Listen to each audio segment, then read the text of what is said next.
You truly haven't found the meaning of life unless you learn how to live a committed life. What we find that we're emotionally attached to is there's these human beings who have propelled themselves into a better projection of who they can be. They have exuded insane amount of commitment to one point in their life to where that has manifested to a level of professionalism. And on a subconscious level, we're drawn to that.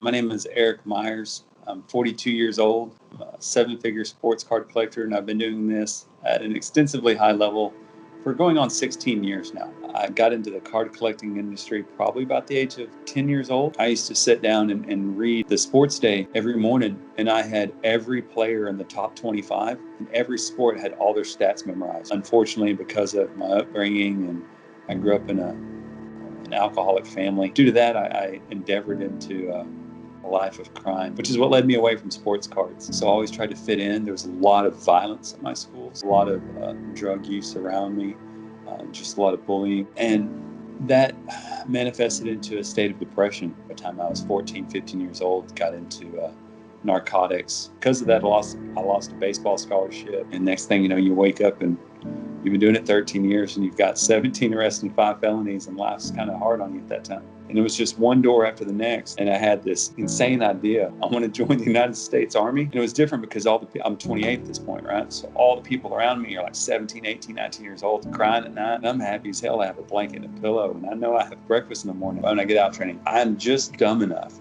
to sit down on a computer to throw my whole life savings into cards. I went from 15 to 11 and I was freaking out.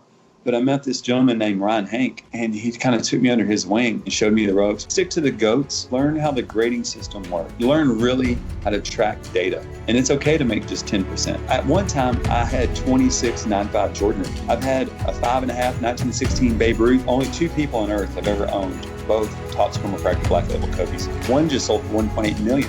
I own both. I'm the last person on earth to own both. Because if this isn't a card that you want to hold for a long time, make your margins and sell it. You know, I learned to love the journey and not the money that the journey brought me. Because if you don't, and if we're all chasing all the dollars, bro, it's going to collapse. And it's going to deserve to collapse. Just enjoy the ride, man. It's you only get it once. Love your family. Never let them question that. Enjoy the ride. And stand for something in that, you know. If all you're doing is making money,